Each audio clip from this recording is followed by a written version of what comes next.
بسم اللہ الرحمن الرحیم۔ امید کرتے ہیں جی آپ تمام لوگ جو ہیں وہ خیریت سے ہوں گے۔ تو آج ہم آپ کے ساتھ شیئر کر رہے ہیں سورۃ رعد۔ تو یہ جو ہے اس کی ریڈنگ پہلے کرتے ہیں، اور اس کی ریڈنگ کیوں ضروری ہے۔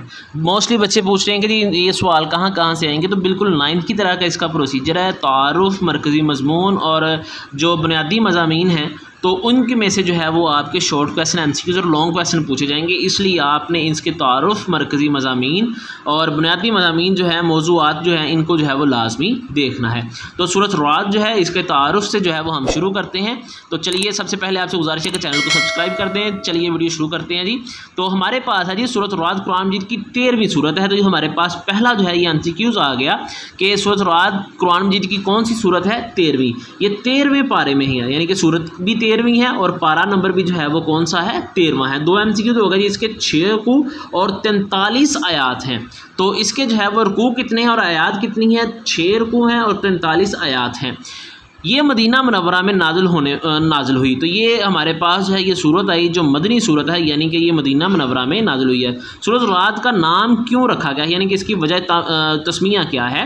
تو سورۃ رعد کا نام اس کی آیت نمبر 13 سے ماخوذ ہے۔ رعد کا معنی ہے بادلوں کی گرج۔ تو یہ ہمارے پاس ہے جی رعد کے معنی کیا ہیں؟ بادلوں کی گرج۔ یہ بھی ہمارے پاس MCQs ہے۔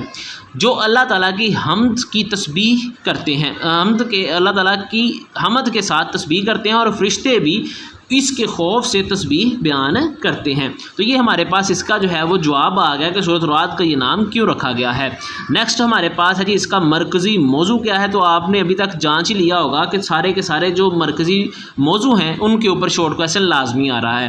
تو اس سورۃ مبارکہ کا مرکزی موضوع اللہ تعالیٰ کی قدرت کاملہ اور کامل علم اور رسالت کے تقاضوں کا بیان ہے۔ تو یہ ہمارے پاس جو ہے اس کا مرکزی موضوع جو ہے وہ بھی ہو گیا۔ نیکسٹ ہے جی ہمارے پاس اس کے جو ہیں جی بنیادی مضامین کیا ہیں۔ تو اس کے بنیادی مضامین کے اندر جو ہے جی وہ سورۃ رعد کے آغاز میں اللہ تعالیٰ کی جو ہے وہ قدرت کاملہ کے دلائل جو ہیں وہ بیان کیے گئے ہیں، یعنی کہ سورۃ رعد جو ہے اس کے آغاز میں اللہ تعالیٰ نے جو ہے وہ قدرت کاملہ کے دلائل کا بیان جو ہے یہ ہمارے پاس ہیڈنگ بن جائے گی۔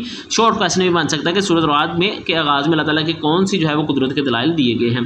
اللہ تعالیٰ نے آسمان کو بغیر ستونوں کے کھڑا کیا، یعنی کہ آسمان کو کس کے بغیر کھڑا کیا گیا ہے؟ ستونوں کے۔ سورج چاند انسان کے لیے مسخر کر دیے، زمین کو بچھونا بنایا، اس کے اندر پہاڑ اور نہروں کا حسین امتزاج رکھا، ہر چیز کا جوڑا بنایا، ایک ہی زمین اور ایک ہی طرح کے پانی کے باوجود ہر درخت کا پھل، ذائقہ، تاثیر جدا جدا بنائی۔ انسان کو نصیحت کی گئی ہے کہ اس میں غور و فکر کریں اور اللہ تعالیٰ کی طرف رجوع کریں۔ تو یہ ہمارے پاس اللہ تعالیٰ کی جو ہے وہ قدرت کاملہ کے دلائل جو ہیں ان کو بیان کیا گیا ہے۔ دوسرا پیرا جی ہمارے پاس سورۃ رعد میں اللہ تعالیٰ کے کامل علم کو بیان کیا گیا، یعنی کہ اللہ تعالیٰ کے کامل علم کا بیان جو ہے وہ دوسرے پیرے کے اوپر ہمارے پاس شارٹ کویسچن اور لانگ کویسچن کے لیے ہیڈنگ بن جائے گی۔ ہر چیز کا علم اللہ تعالیٰ کے پاس ہے، وہ ہر غیب اور حاضر کو جاننے والا ہے۔ تم کوئی بات چھپاؤ یا ظاہر کرو، سب کچھ اس کے علم میں ہے۔ اللہ تعالیٰ نے انسان کے آگے اور پیچھے پہرے دار مقرر کر رکھے ہیں۔ پیچھے ہم نے ایک آیت میں پڑھا تھا، سورت میں پڑھا تھا کہ اللہ تعالیٰ نے انسان کے اوپر نگران، اللہ تعالیٰ جو ہے وہ انسانوں کے اوپر نگران مقرر کیے ہیں۔ یہاں پہ جی پہرے دار مقرر کر رکھے ہیں جو اللہ تعالیٰ کے حکم سے انسان کی حفاظت کرتے ہیں۔ ان فرشتوں کو معقبات یعنی کہ معقبات جو ہے وہ کہا جاتا ہے۔ کون سے فرشتے جو ہیں جی معقبات جو ہے وہ کہلاتے ہیں؟ تو وہ فرشتے جو انسان کے اوپر پہرا دیتے ہیں اور ان کی حفاظت کرتے ہیں انہیں ہم کہتے ہیں۔ نبی کریم خاتم النبیین صلی اللہ علیہ وآلہ وسلم جو ہے جی انہوں نے فرمایا ہے کہ آپ وسلم کی حدیث ہے، یعنی کہ اس سورت کی جو ہے وہ فضیلت بیان کی گئی ہے سورۃ رعد کی۔ تو سورۃ رعد کی فضیلت میں آپ وسلم نے فرمایا ہے کہ جی فرشتے آگے پیچھے زمین پر آتے جاتے رہتے ہیں، کچھ فرشتے رات کے ہیں اور کچھ دن کے، یہ سب فجر اور عصر کی نماز میں جمع ہو جاتے ہیں۔ یعنی کہ یہ جو ہے وہ اس کی فضیلت نہیں ہے، بلکہ جو ہے یہ موقع یعنی کہ فرشتوں کے بارے میں جو ہے وہ آپ صلی اللہ علیہ وسلم نے فرشتوں کے نزول کے بارے میں کیا فرمایا ہے۔ آگے ہے جی ہمارے پاس لاسٹ پیرا ہے جی اس پیج کا۔ سورۃ رعد میں جو ہے جی صاحب ایمان اور صاحب بصیرت لوگوں کی صفات بیان کی گئی ہیں۔ تو بیان ہوئی ہیں، تو یہ ہمارے پاس جو ہے جی اس کا پوائنٹ آ جائے گا یا اس کا شارٹ کویسچن آ جائے گا، ہیڈنگ ہے جی ہمارے پاس کہ صاحب ایمان اور صاحب بصیرت لوگوں کی صفات کا بیان لانگ کویسچن میں ہم اس پیرے کو اس ہیڈنگ کے ساتھ لکھیں گے۔ شارٹ کویسچن ہمارے پاس ہے جی صاحب ایمان اور صاحب بصیرت لوگوں کی صفات بیان کریں۔ یہ لوگ نصیحت حاصل کرتے ہیں اور وعدہ پورا کرتے ہیں، صلہ رحمی کرتے ہیں، خوف الہی رکھتے ہیں، آخرت کے عذاب سے ڈرتے ہیں، صبر کرتے ہوئے رضا الہی کے طالب رہتے ہیں، نماز قائم کرتے ہیں، انفاق فی سبیل اللہ یعنی کہ اللہ کے راستے میں خرچ کرتے ہیں، نیکی کی اتباع کرتے ہیں۔ ان لوگوں کے لیے آخرت کا دن باعث راحت و سکون ہوگا، ان لوگوں کے لیے عدن یعنی کہ جنت کے باغات ہیں، اور ان کو جنت میں فرشتوں کی طرف سے سلامی پیش کی جائے گی۔ اہل ایمان کے لیے اللہ تعالیٰ کے ذکر کی اہمیت و فضیلت کو بیان کیا گیا ہے۔ اللہ تعالیٰ کے ذکر سے جو ہے ان کے دلوں کا سکون اور چین ہے۔ تو آگے ہمارے پاس جو ہے جی اس کا آپ صلی اللہ علیہ وسلم کو تسلی دینے کا بیان ہے، آپ صلی اللہ علیہ وسلم کو تسلی کی تلقین۔ تو یہاں سے جو ہے جی نیکسٹ ہمارے پاس جو پیرا ہے وہ شروع ہوگا۔ سورۃ رعد کے آخری حصے میں نبی کریم خاتم النبیین صلی اللہ علیہ وسلم کو تسلی دی گئی ہے کہ آپ خاتم النبیین صلی اللہ علیہ وسلم سے پہلے بھی رسولوں کو جھٹلایا گیا اور جھٹلانے والوں کا انجام بہت برا ہوا۔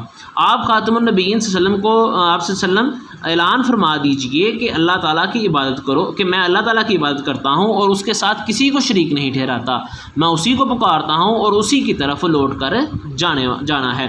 قرآن مجید کو ہم نے نازل کیا اور آپ خاتم النبیین صلی اللہ علیہ وسلم اس کی ہی اتباع کریں۔ مشرکین کے عمومی اعتراضات کا جواب دیتے ہوئے قرآن مجید نے جو یہاں تک جو ہے جی ہمارے پاس اس کو وائنڈ اپ کرتے ہیں، اس کے آگے ہیڈنگ لکھتے ہیں جی مشرکین کے عمومی اعتراضات کا جواب۔ مشرکین کے عمومی اعتراضات کا جواب دیتے ہوئے اللہ تعالیٰ نے ارشاد فرمایا ہے کہ ہم نے جتنے بھی رسول بھیجے ہیں وہ شادیاں کرتے تھے اور وہ شادیاں کرتے تھے اور صاحب اولاد تھے۔ یہ ساری باتیں علم الہی میں محفوظ ہیں اور لوح محفوظ پر اللہ تعالیٰ جس چیز کو چاہتا ہے ثابت رکھتا ہے، جس کو چاہتا ہے مٹا دیتا ہے۔ محبوب مکرم یعنی کہ آپ خاتم النبیین صلی اللہ علیہ وسلم، آپ خاتم النبیین صلی اللہ علیہ وسلم سے پہلے بھی منکرین حق نے انبیاء کرام علیہ السلام کے ساتھ مکر و فریب کیا۔ آپ خاتم النبیین صلی اللہ علیہ وسلم ان پر واضح کر دیں کہ تمام تدابیریں اللہ تعالیٰ ہی کے پاس ہیں اور کفار ان قریب اپنے برے انجام کو جان لیں گے۔ تو یہ جو ہے جی ہمارے پاس اگر آپ اس کو ایک ہی ہیڈنگ میں رکھنا چاہتے ہیں تو یہ ساری کی ساری ایک ہی جو ہے وہ ہیڈنگ کے اندر آ سکتا ہے کہ آپ خاتم النبیین صلی اللہ علیہ وسلم کو کن الفاظ میں تسلی دی گئی ہے، تو یہ ہمارے پاس ہیڈنگ جو ہے یہ پوری ہو جاتی ہے۔